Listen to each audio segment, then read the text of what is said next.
Hello students, आज मैं discuss करने वाला हूँ क्वाड्रेटिक इक्वेशन चैप्टर से कुछ प्रॉब्लम।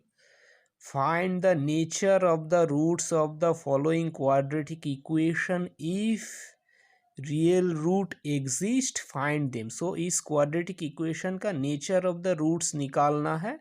अगर रियल रूट एग्जिस्ट करता है तो उसको निकालना है। सो इस क्वाड्रेटिक इक्वेशन का नेचर ऑफ द रूट निकालने के लिए हमें इसका डिटर्मिनेंट निकालना पड़ेगा।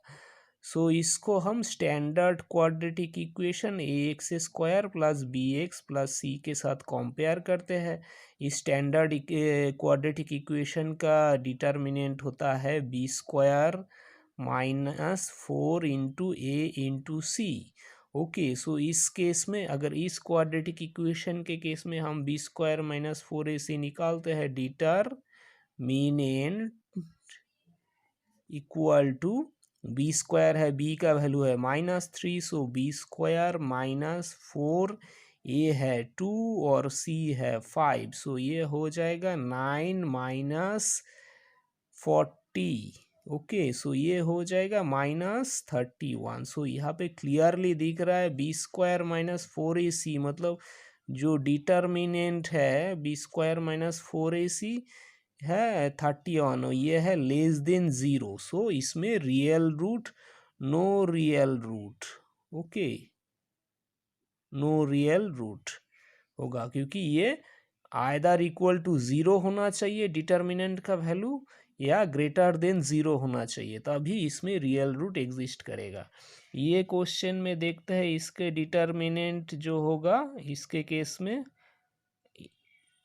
Is equal to B square minus 4ac। So इसमें b है -6 और a है 2 और c है 3, सो ये इसमें b स्क्वायर होगा 6 स्क्वायर माइनस 4 × a है 2, c × है c, तो इसमें होगा 36 माइनस 24।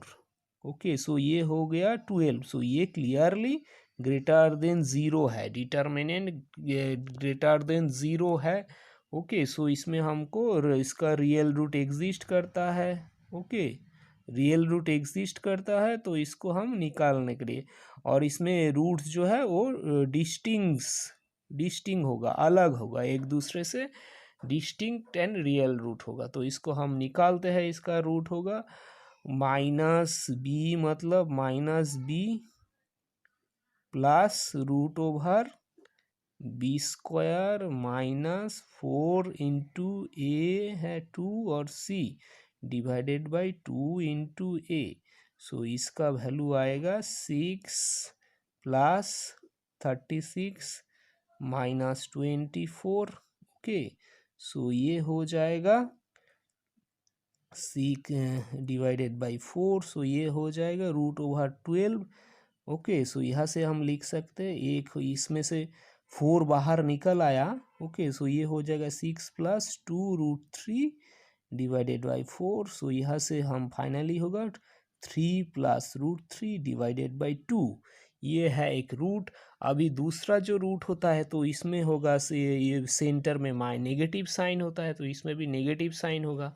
ओके, जो दूसरा रूट होता है, क्योंकि एक रूट होता है इसमें प्लस होता है, एक रूट होता है इस जगह में माइनस होता है। ओके, सो दूसरा तो यहाँ पे भी माइनस होगा दूसरे रूट के, इसमें इसमें भी माइनस होगा, तो सेकेंड रूट का वैल्यू होगा √3 माइनस √3/2। सो ये दो रूट है, 3 प्लस √3/2 और दूसरा है 3 माइनस √3/2। ये दोनों रूट्स है और ये distinct roots and real roots है। अब ये क्वेश्चन में हम देखते हैं क्या है, तो इसका डिटर्मिनेंट होगा बी स्क्वायर माइनस 4ac। सो यहाँ पे b है 4√3। ओके, माइनस 4a × c, सो इसमें होगा 48 माइनस 48 इक्वल टू 0। सो इसमें तो एक्चुअली 0 है डिटर्मिनेंट, तो जो रूट्स है इक्वल रूट्स होगा। ओके, क्योंकि डिटर्मिनेंट जब 0 होता है तो इक्वल रूट्स होता है, तो रूट्स का वैल्यू है -b, मतलब -4√3 माइनस जब इक्वल रूट होता है, ओके, तो होता है -b/a 2a। Minus B by 2a, ए है 3, सो इसका वैल्यू है 4√3/6 2√3/3।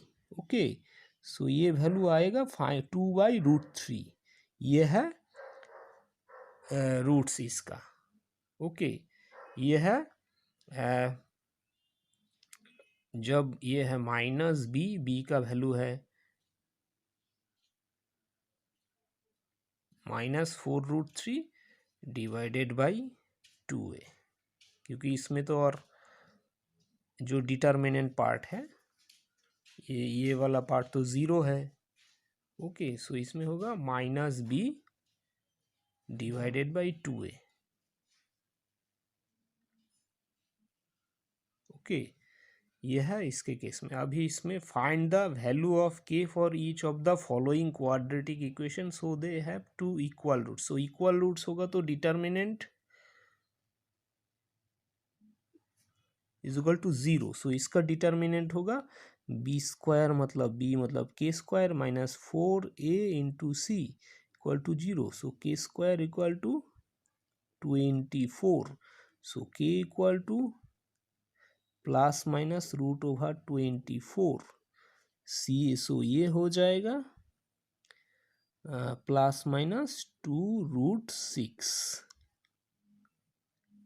ओके, तो इसके केस में डिटर्मिनेंट 0 होगा।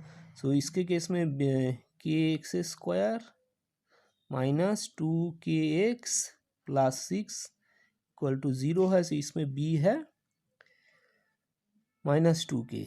सो डिटर्मिनेंट 0 मतलब 2k² is b² minus 4a into c equal to 0।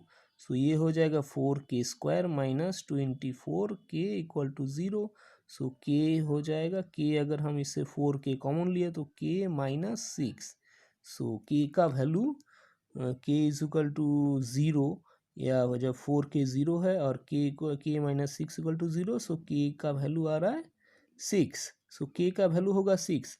अभी k का वैल्यू 0 नहीं हो सकता। ओके, क्योंकि k can not be, k का वैल्यू 0 नहीं हो सकता, क्योंकि हमने जाना है क्वाड्रेटिक इक्वेशन में जैसे ax² plus bx plus c, इसमें a का वैल्यू जो है x² का कोफिशिएंट 0 नहीं हो सकता। सो यहाँ पे भी k का वैल्यू जो है k है x² का कोफिशिएंट, तो इसका वैल्यू 0 हम नहीं हो सकता। इसी यहाँ से सॉल्व करने से 0 आए, लेकिन एक्चुअली नहीं होगा, तो k का वैल्यू 6 होगा।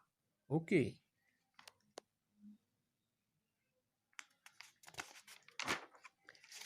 सो ये question, is it possible to design a rectangular mango group whose length is twice its breadth. So mango group rectangular है, इसका लेंथ है सपोज x, y है इसका ब्रेथ, सो एरिया होगा x into y. Okay, so इसका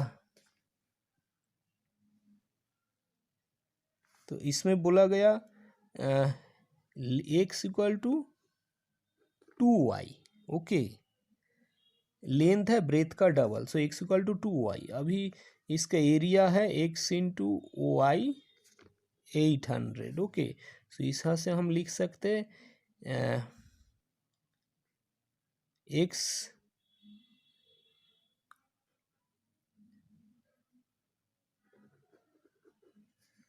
के जगह हम लिख सकते हैं